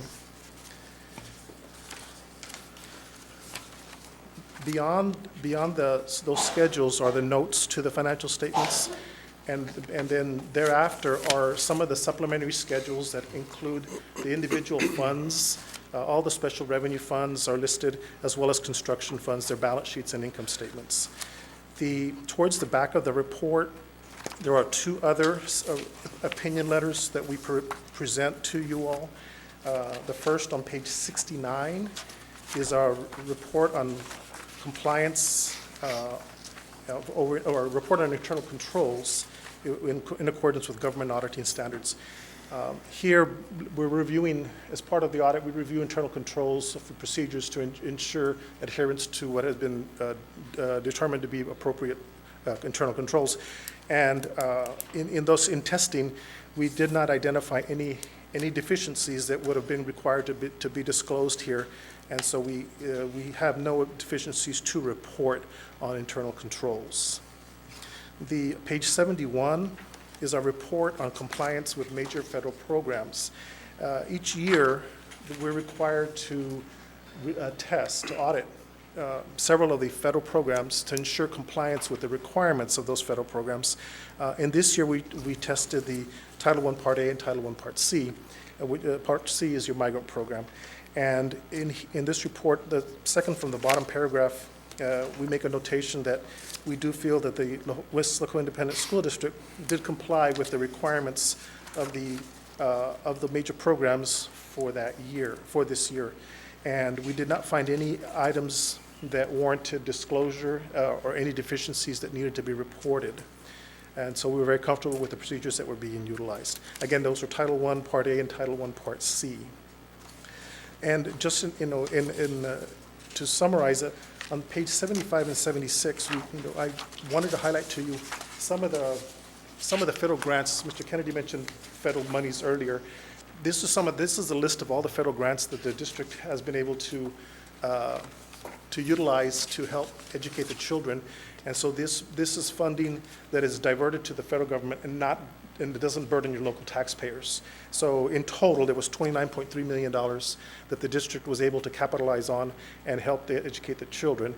And it covers a whole gamut from child nutrition to Title I, migrant, special education, vocational education, gifted and talented. There's a whole lot of different areas that are covered by these grants. And they are managed by their staff and put to good use.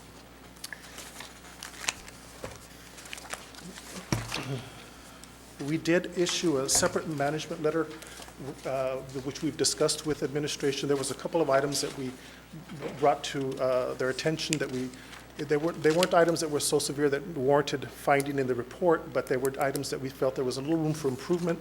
And so we did meet Dr. Canales and Dr. Leo, myself and Mr. Sanchez, and discuss those items, and steps have been taken to help improve those controls, just to make things a little bit stronger. We always, there's always room for improvement. These were not significant items, but I thought they warranted a little bit of review to help strengthen those controls.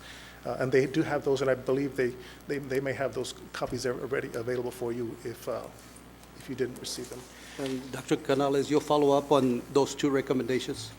Yes, sir. We've already huddled on it and have plans to continue to meet on it and look at our internal controls in those two areas and tighten up, revisit procedures, and update handbooks if we have to.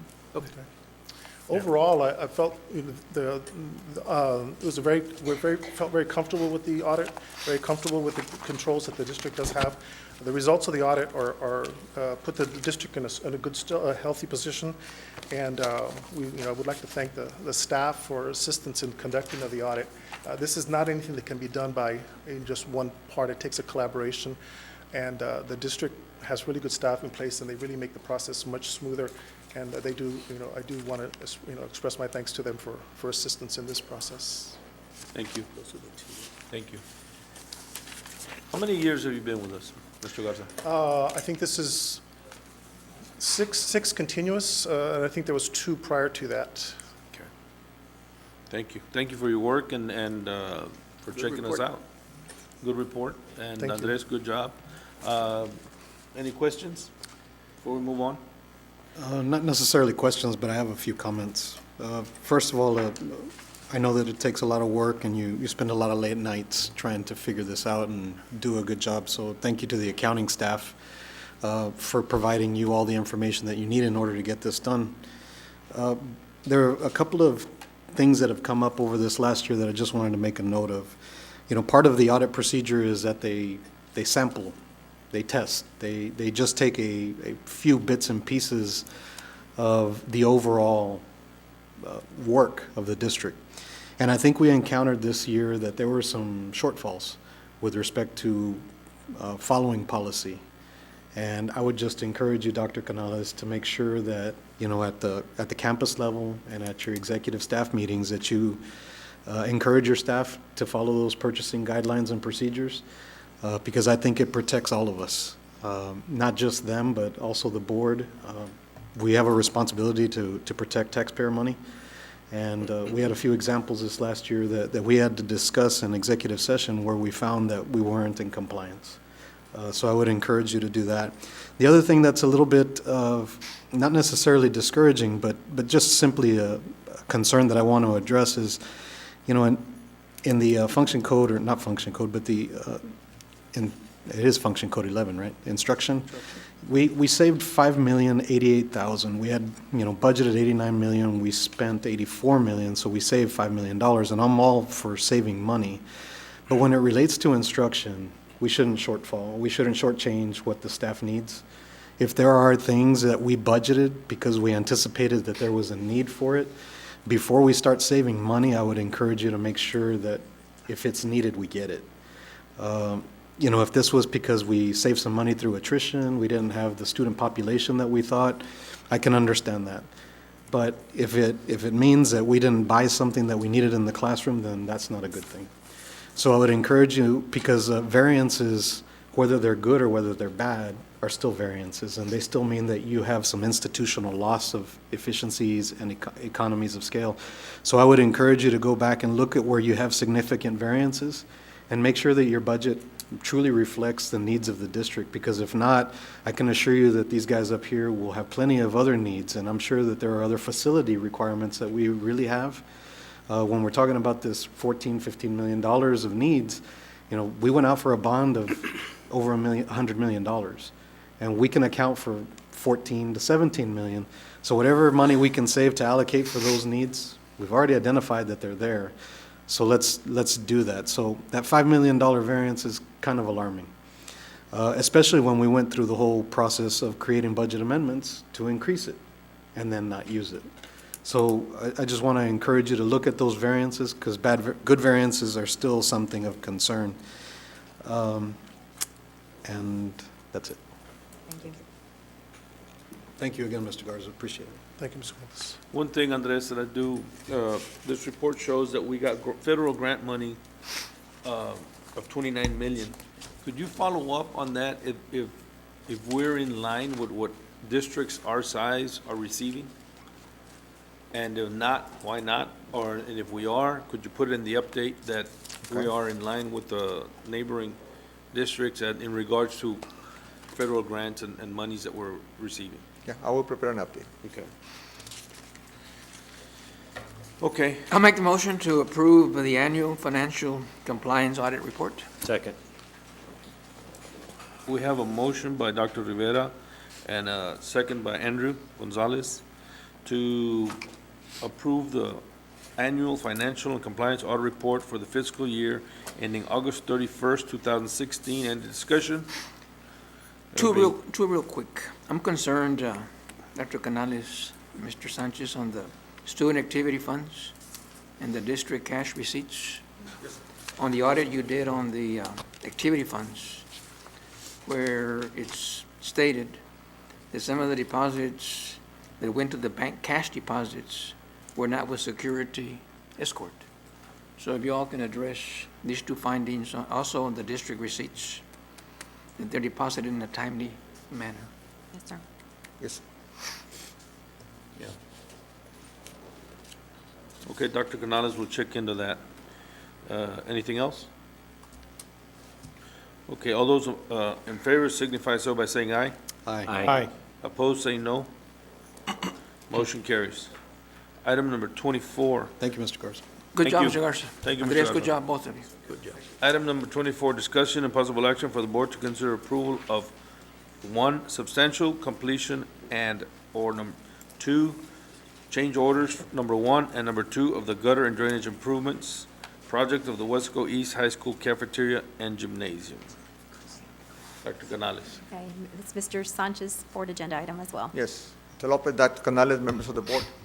This is the agenda item related to the gutter installation project at Weslaco East High School. I have Mr. Chris Lopez, engineer with the firm of Guzman Munoz. They are the project engineers. And we have 2 change orders that we're asking the board to approve for, and also the substantial completion of the original project that was set up. What are the amounts again on the change orders? Yeah, the first one is $1,250. And the second one? And the second one is $9,500. That's for additional work that we asked him to do, additional gutter, Yeah, about I'm 75 feet. I'm okay with that. When is final completion? At the next meeting? Yeah, well, This- yeah, we this can do is next meeting. substantial. It's expected to be finished around the Christmas holidays. We can bring it up for final completion in January. I'll make the motion, guys. Okay. Second. We have a motion by Dr. Rivera and a second by Andrew to consider the approval of substantial completion and change orders number 1 and number 2 gutter drainage system, project Weslaco High School cafeteria gymnasium. Any discussion? Maintenance, you're okay with this already? No. Substantial completion? Correction is, I think, Coach Nieto. Coach did the second. Nieto made the second. Coach Nieto? You're okay with the work for substantial completion, Joe? Okay. Warranty period starts at substantial completion? Warranty coverage? So we have all our warranties in place? Yes, sir. This project was made to divert the water away from some problems that we're having in the gym, or? In the area between the cafeteria and the gym, which was going toward the entrance of the gym. Okay. And we put the gutters to get the water away from there, go outside. But on the way passing in front of the gym, there's a gutter there that we have that mainly the department was trying to clean and make sure there was nothing there. And they discovered some holes that were in it that we were not aware of. That's why we're asking to change order number 2 to replace that gutter, because it's already 18 years old. Okay. Okay, so we have a motion to approve by Dr. Rivera Nieto, the substantial completion. All those in favor signify so by saying aye. Aye. All those opposed, say no. Motion carries. Item number 25, thank you. Discussion and possible action to approve the new sound system for Bobby Lackey Stadium. Dr. Canales. Okay, we have Mr. Salinas to present that one. Mr. President, members of the board, back the second to last game of the season, our sound system was not operable anymore after halftime. So during the last game, we ended up renting a system for our stadium. As we move forward in the purchase of the new system, we found out that our system was over 10 years old. And as we're looking for a system, then we turned it over to Coach Riojas and Mr. Robledo to look at what's the best of the best for Weslaco ISD, because Weslaco's community deserves the best of the best. With that, with the way we looked at it, I'll let Mr. Robledo take over this presentation. One of the things that we discovered is the stadium, Bobby Lackey Stadium, was built in 1990. And we've been using the same wiring from 1990 on the sound systems and the speakers that we have added to the scoreboard. When we first built the scoreboard, the stadium was the same size it was in 1990. But then we added, and now it's approximately 14,000 seat stadium. So they added another system without changing the wiring. So the wiring, it remains the same. And during that process, we've blown our speakers twice. It happened this year during a football game. So right now, we're in the process of, we have a recommendation on the board, and we're looking at Danley speakers right now. Those are the best speakers that are out there. They're used by professional sporting teams, like the Green Bay Packers, Atlanta Falcons, and also several collegiate teams, and a few high schools as well. But that's what we're recommending. There was a demo that was done out at Bobby Lackey Stadium during the season. We had several different school districts that went out there to listen to them, and they sounded fantastic. And they did a study for us. They actually looked at everything, and when you're having a stadium that can be filled with 14,000 people, you have 2 bands playing, you're competing for those sound waves. And this system, you'll be able to have not only the volume, but the quality as well. Mr. Robledo. Andres, this is not budgeted, right? This part of your rainy day funds you're going to transfer over? Well, it was not a budget in the local maintenance fund, but since we have money in the construction fund, I was setting it out to be paid from the construction fund, which we had budgeted $3.8 million for projects.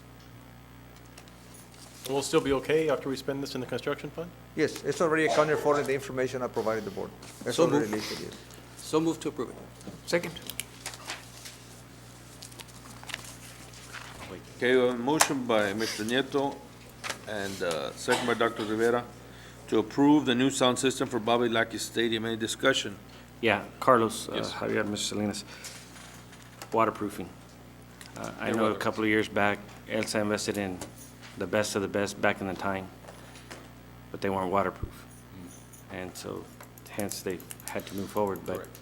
waterproof. These are weatherized, yes, they are. Oh, good. No, I'm good. Good question. And the completion date, will it be this season, like for track season, or? We're anticipating in the middle of soccer season, about 5 to 6 weeks, once we get this okay. approved. Good. It's going to be 4 speakers, 2 at the top, and these, if in the future we decide to do something else with the scoreboard, they're transferable to another scoreboard, and we'd have 2 amazing bass speakers right under the farmer's insurance sign, so it's going to give a real nice sound, very nice sound. When you tested them out, at the corners, or did you test them out in the middle? What we did is where the fire engines park, Right. they put a speaker up in the top, and actually they put that Buble song that has a snap. You can hear every single snap from there, and we're at the other end zone, 100 yards away. Perfect sound. So it was time for a new system. Especially you 26 years of the When same you wiring. when you started talking to us about this, you said that the wiring, is the wiring getting addressed? Yes. With this? with All speakers? new wiring, Mr. Lopez, it's all fiber optics.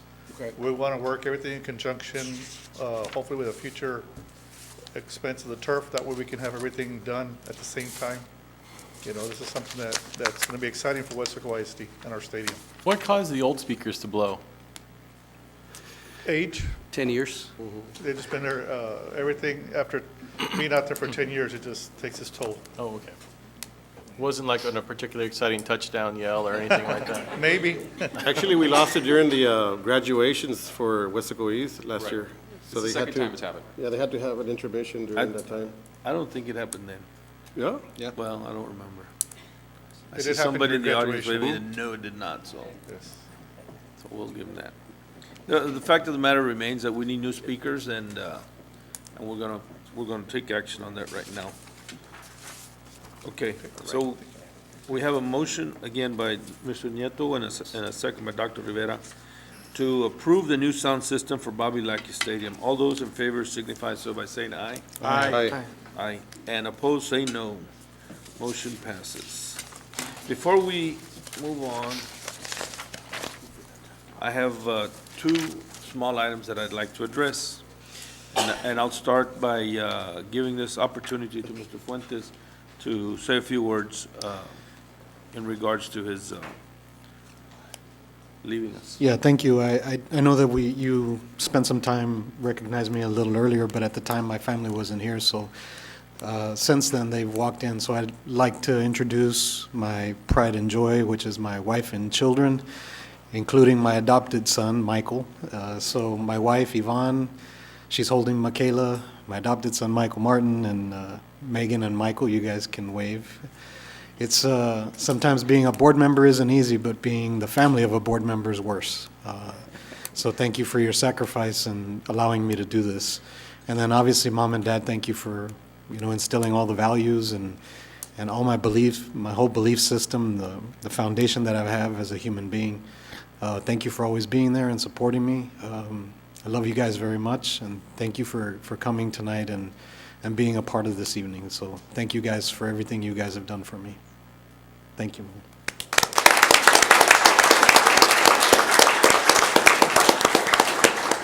On behalf of the board, we would also like to thank your family, David. I mean, it's just that it is a big sacrifice to have your dad missing almost every Monday at times, and then put in the hours of sacrificing his time to serve his community, to serve the school district and the students of Weslaco. And as a board, we want to thank you from the bottom of our hearts for helping David, and I know that y'all raised a good son, Tony, and you guys did a good job. Thank you so much for letting him serve and helping him through this journey. And I know you'll be there for him in the future. Thank you so much. And now for the second item, I'm gonna have to get out of my seat for a little bit. Just to be clear, this is relating back to the recognition portion of the agenda. Yes, now I have something going back to recognitions. I have one left.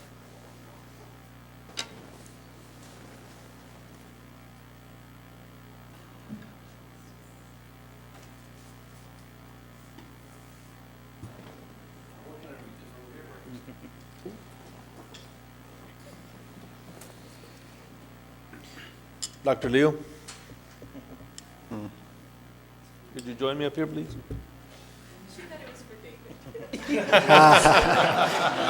I've already had 3 agenda items. You can have one.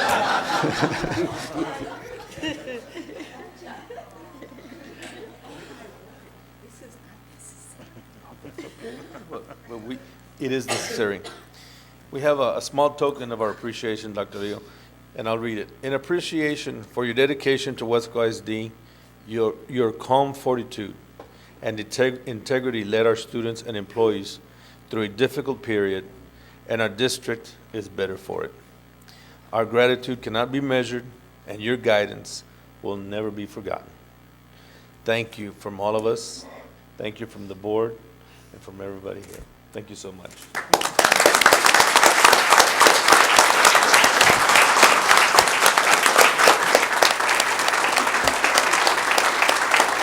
Let's take a picture with Dr. Leo, please, board. May I? Come down. I'm fighting you. It's okay. Thank you.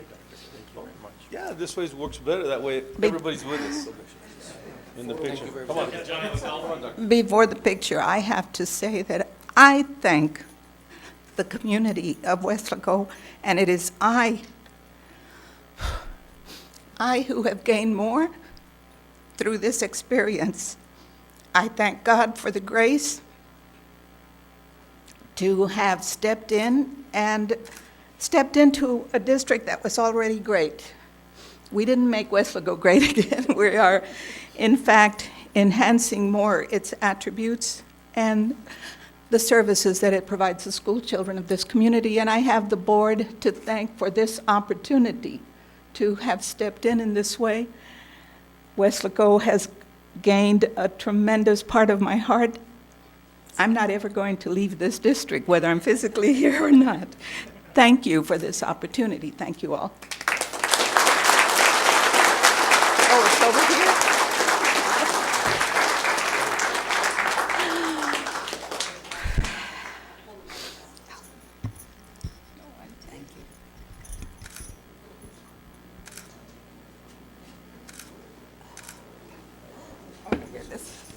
Photoshop on me, okay? Thank you for everything. So much. Gracias.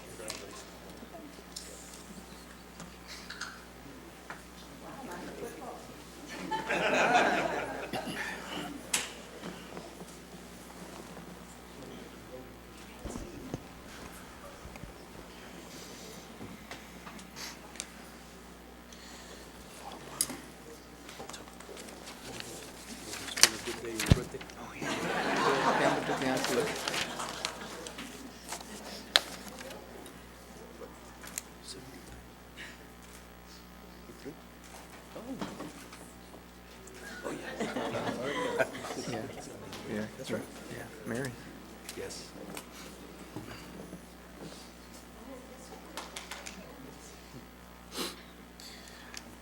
Thank you, David. Dr. Leo, thank you very much. You came to us when we needed you, and that will never be forgotten by this board. Thank you. Item number 12, closed meetings to discuss. Item number 26, personnel matters, Texas Government Code 551.074. Item A, employment of personnel, new hires. Item B, resignations. Item C, deliberation regarding the appointment, employment evaluation, reassignment, duties, discipline, or dismissal of a public office or employee, Texas Government Code 551.074 and 551.071. 1, superintendent recommendations for position of principal for Roosevelt Elementary School. Then moving to item D, this discussion regarding contract negotiations and strategy pertaining to Knapp Medical Center, Texas Local Government Code 551.071.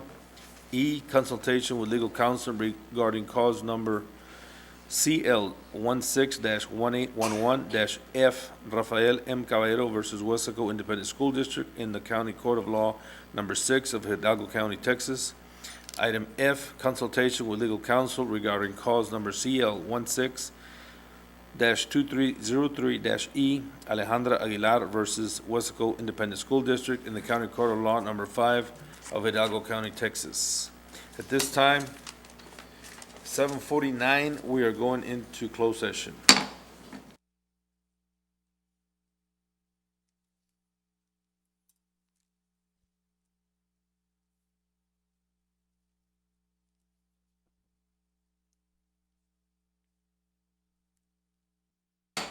Time is now 9:15, and we're back in open meeting. And we'll give a couple of seconds for some issues, changing of some tapes. Okay, item number 27, possible action if necessary on items discussed in closed meeting. Mo, I think you might want to recognize everybody. That's right. We need to, for the notes, Dr. Rivera left the meeting at 9:15.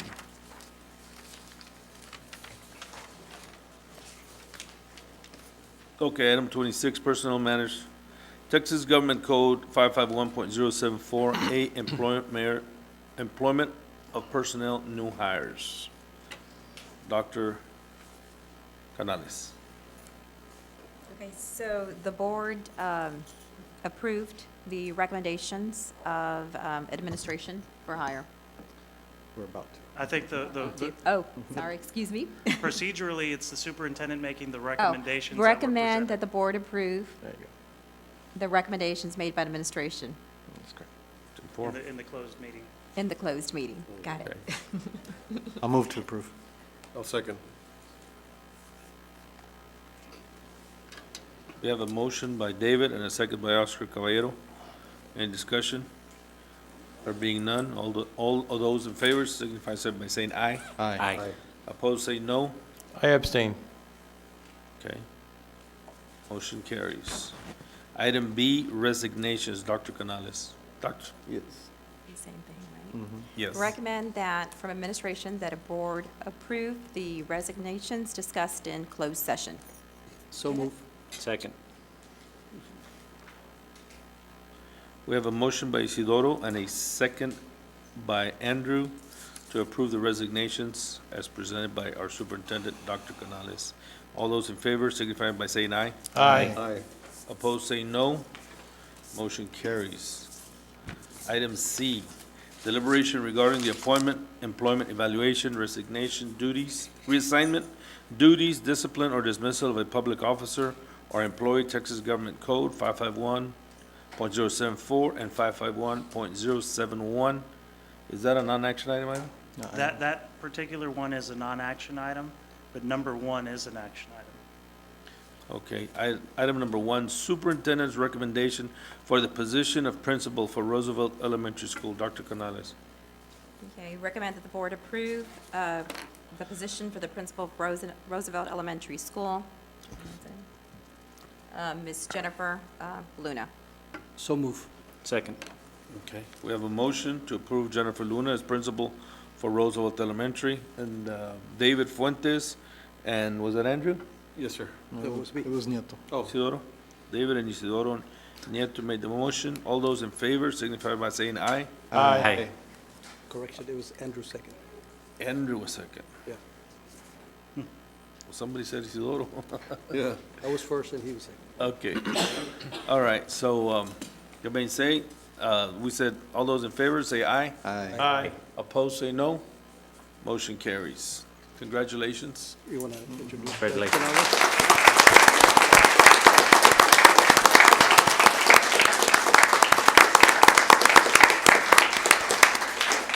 I'll invite you to some cake and punch after the. You're forgetting the speech. Yeah? That's it. Okay. Item D, discussion regarding contract negotiation with strategy pertaining to Knapp Medical Center, Texas Local Government Code 551.071. I move to authorize administration and legal counsel to proceed as discussed. Second. Okay. We have a motion by Patrick Kennedy and a second by Andrew to proceed to discuss regarding the Knapp Medical Center. All those in favor signify by saying aye. Aye. Opposed, say no. Motion carries.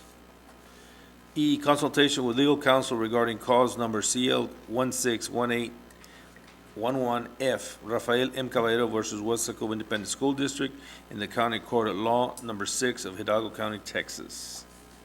Dr. Canales. There's no action on. No action item. No action, information only. Item F, consultation with legal counsel regarding cause CL 162303-E, Alejandra Aguilar versus Weslaco Independent School District in the County Court of Law, number 5 of Hidalgo County, Texas. Again, this is not. And also a non-action item. Okay, now we move on to item number 28. I don't want to read it, but I got to, right? I have to. I'll make the motion. The last motion. Item number 28, discussion and possible action to accept the resignation of Weslaco ISD trustee and my friend, David Fuentes. Thank you. I'll make the motion. Well, let's have some discussion on it. It's been a pleasure. I'll second. Do we have to accept it? Do you want to read it? Watch the video again? I think the statute that the legal counsel provided says we have to accept it, even though I don't think we would. I would. But, Did you? There's some, I mean. No.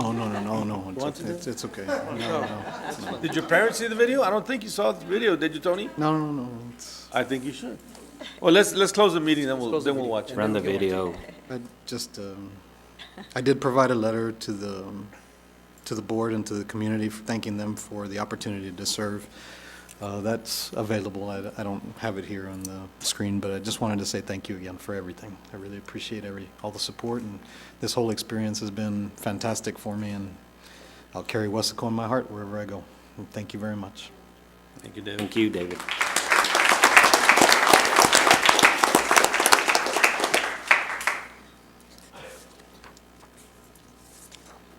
Is there a motion? Yes. He made it. I made it. I seconded. Oscar second. He doesn't like you. There's a motion by David and a second by Oscar Caballero to accept the resignation of Weslaco ISD trustee David Fuentes. Just for purposes of the minutes, the resignation is stated to be effective at 11:59 PM today, Monday, December 12th. Effective today at 11:59. I didn't know how long executive session was going to be, so. Giving yourself a little bit extra time. Yeah, just in case. Is there a motion? Okay, we have David had made the motion and Oscar seconded. All those in favor signify by saying aye. Aye. Aye. Opposed, say no. No. Motion carries. Thank you. Item number 14, adjournment. I move. Last motion. The time now is, let me hold on. 9:22, this meeting is over.